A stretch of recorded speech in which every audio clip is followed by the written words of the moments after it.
Lance Meadow with you here on GoColumbiaLions.com as Columbia gets set to kick off Ivy League play under the lights Friday night in Princeton. And we are now joined by interim head coach Mark Fabish. And Coach, first of all, congratulations on your first victory as the Columbia head man. And let's start there. A very impressive shutout victory over Georgetown, 30-0. It was interesting because last week, if you recall, we talked about the importance of stopping the run, being able to run the football, really establish yourself in the trenches. Coach, it seemed as if your team flipped the script and excelled in both of those areas. Yeah, I mean, first with the defense, you know, they were coming in, Georgetown that is, having a tremendous amount of success in their first 3 games, running the football, and just by executing the game plan. You know, our guys went out and kind of put an end to that, and it wasn't until late in the game that it got into positive numbers even. So yeah, that can be checked off as a success, and then being able to have a 100-yard rusher, but also a 50-plus yard rusher on the offensive side of the ball was something that you don't set out to do. We don't say numbers as goals or anything like that. It's just success, you know, and success is measured in different ways. But against Georgetown, you know, Joey had a great game, and as well as Malcolm Terry ran the ball really hard, and Tyson Edwards as well. And so all 3 backs were able to get involved. All 3 backs had positive gains. Tyson found the end zone. Joey had a couple catches. So it was good to see on all fronts, you know, and that balance of not necessarily just run pass, but who's touching the ball we were able to achieve as well. So hopefully we can keep it going. Speaking of game flow, as you well know, that dictates how a game will pan out. And Georgetown coming in had at least 100-yard rusher in each of the first 4 games. You made them essentially one-dimensional. You made the team a pass-happy team because of the lopsided score. How much do you think that played a role in terms of your team being able to dictate the terms? Yeah, well, I didn't. Specifically, Coach Stovall and his defensive staff and our defensive players were the ones that were able to keep them in check, so to speak. And yeah, especially when the elements were the elements, and we didn't make a big deal about it. We didn't talk about the rain. We didn't talk about the wind. But when Georgetown wasn't able to be as effective running the football as they had been, they had to go to the air, and the elements did make that difficult. They moved the ball a little bit, but weren't able to punch it across the goal line. And it's just a byproduct of the kids playing hard and playing for all 60 minutes. They had a couple opportunities late that we all were we knew what the score was, obviously. We knew that we had enough points to probably win, you know, when it was 30-0. But keeping them out of the end zone was big. It was exciting for our guys to achieve that as well as the win. And so their inability or lack of success, however you want to look at it, to produce on the ground, made them having to throw. And then, you know, when the rain was going and the wind was going, we kind of knew what was coming, and we were able to defend that as well. So it was a good day. Now, despite the wet conditions on the offensive side of the ball for you, you were able to open things up. Caden Bell connected with J.J. Jenkins twice, including a touchdown. And before the season started, you had mentioned the skill set for Caden Bell, what it could do for your offense. And I think we saw that with his mobility. He had 2 rushing scores. How much was that a taste of what you think you could tap into moving forward? It was organic, to be completely honest with you. There was very little that was designed. Hey, Caden, you're going to be the ball carrier on this play. The first touchdown was on a pass that he pulled down and was able to, when the routes were covered, make something positive happen. And then the second was they bent on a zone read play, and he pulled the ball and found the end zone. And so his ability to play within the offense allows the offense to go.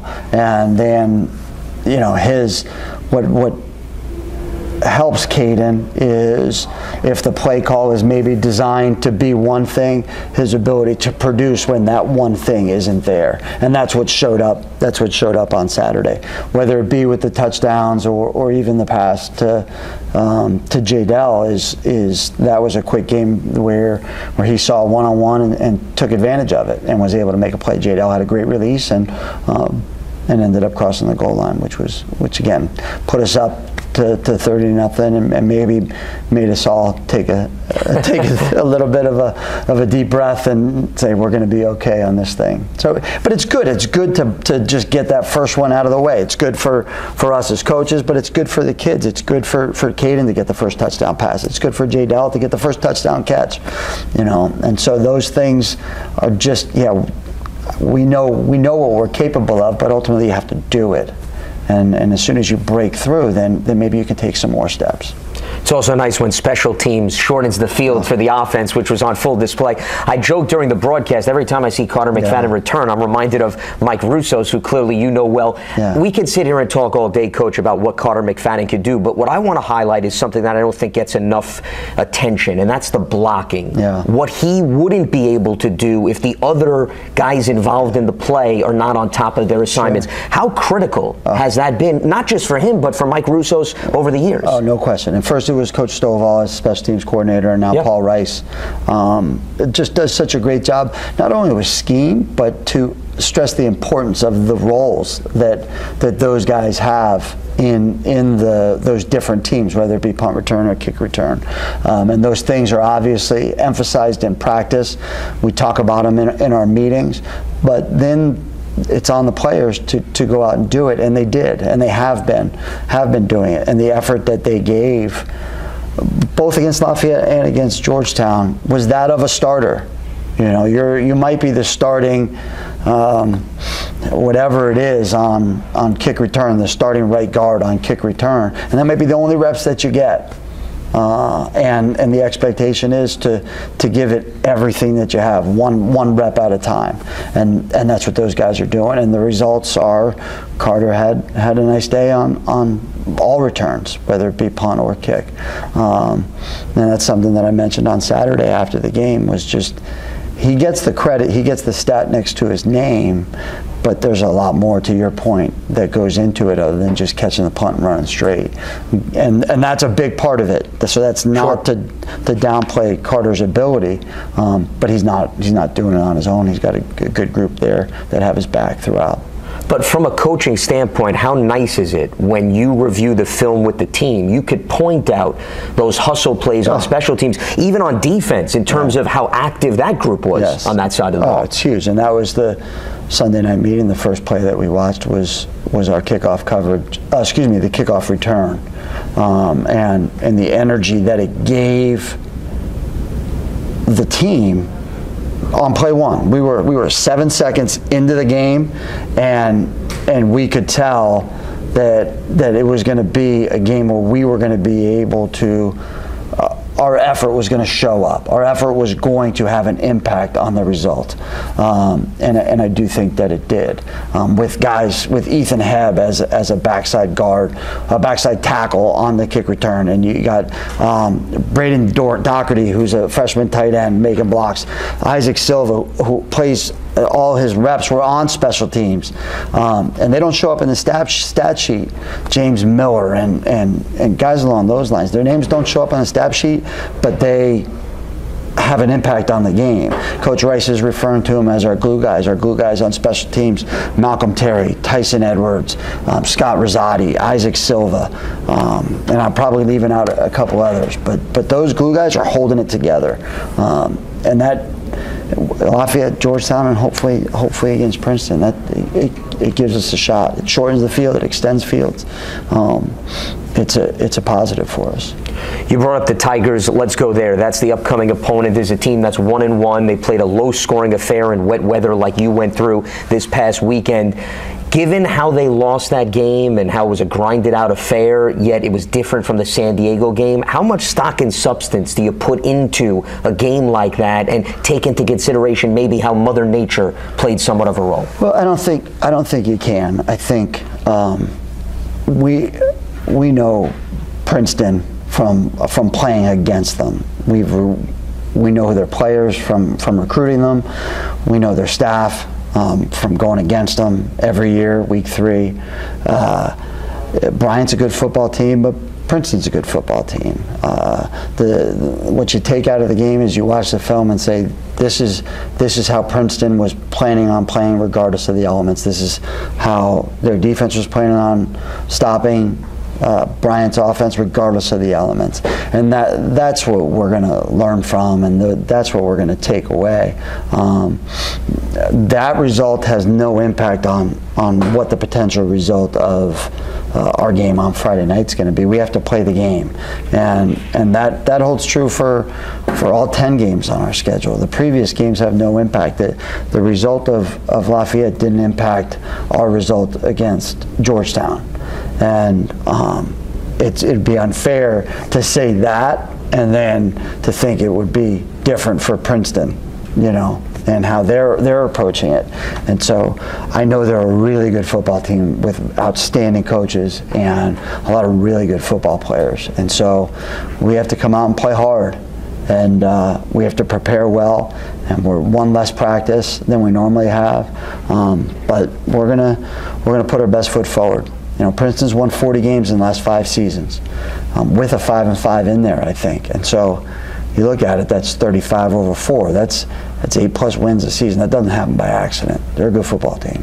And they certainly are well disciplined on the defensive side of the ball, as you can attest to. In last year's meeting, unfortunately, the lone touchdown was just a defensive score. After your offense comes out, puts up 30 points, how much is this a great litmus test to see what your offense could do now against one of the stingiest defenses really in the country? In the country, no doubt about it. I mean, you look at again, their players on the second level. They've got the last year's Ivy League Player of the Year, Liam Johnson at number 10 at inside linebacker. Ozzie Nichols, his compadre there, that number 9 that plays next to him. I mean, they're legit. They run, they tackle, they're smart. Their defense coordinator puts them in really good positions, and then they execute. And so, is it a good litmus test? It's going to be a good litmus test for our ability to prepare for a good defense. And then afterwards, we have to evaluate how we did, and then prepare for the next game after that. And then, you hope that whether you hope, I hope that we show improvement from one week to the next. This just happens to be from Georgetown to Princeton, and then after Princeton, hopefully we can show improvement from Princeton to our Week 4 opponent. I want to finish the conversation off where we started. I know you're a big preacher of every game is on an island, every weekend sits by itself, but you can't overlook the fact that it was a meaningful game, I'm sure, for you last weekend, and it did jump off the screen and off the page that all the players came over to you immediately and greeted you. Yeah. Have you had an opportunity to take a moment and just put things in perspective for yourself before you now have this quick turnaround for Princeton? Not specifically. It was cool, on a lot of fronts. But the magnitude of this week and really, and again, you said it, every game's on its island, and I have to be true to that. But having them come over and 2 different players gave me game balls, like not knowing that one had done it, was just, it made you feel good. It made me feel good for sure. But it'd be selfish to think of it any other way other than, it's a byproduct of the work that we've all done. And that work is not necessarily just physical effort, but it's also in building the relationships that we've put our hearts into, and to get them to a point of believing in what we're talking about and of buying into the message.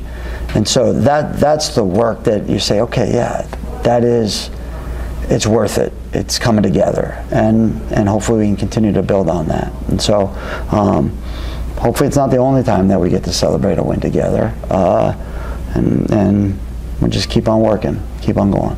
So 2 game bowls in the Lou Little Cup. Yeah, how about it? Not bad hardware to have on the mantle. Not bad at all. First win. Yes, not absolutely. bad at all. Well, Coach, always a pleasure speaking with you. Best of luck on Friday. Appreciate it. Thank you so much. I appreciate it, Lance. Absolutely. Mark Fabish with us here as Columbia visits Princeton. Friday night under the lights, kickoff 7 p.m. Eastern. You can watch on ESPNU, and you can listen on GoColumbiaLions.com.